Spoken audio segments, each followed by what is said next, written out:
В темной комнате люди жаловались на мрак. Один человек зажег маленькую свечу, она не осветила всю комнату, но изменила все вокруг. Другие последовали его примеру, и вскоре комната стала яркой. Когда свечи загорелись, комната наполнилась светом и радостью. Люди начали говорить, смеяться и обмениваться историями, все вместе ощутили силу маленького действия.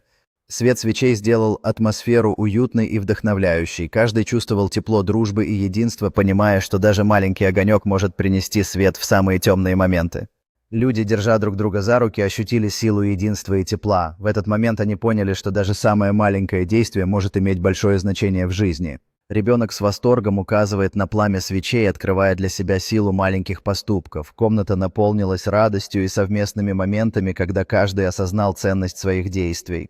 Молодая женщина тихо задувает свечу, ее лицо выражает спокойствие и раздумья о том, как важны эти моменты. За окном стоит незнакомец, наблюдающий за светом и смехом, желая стать частью этого светлого опыта.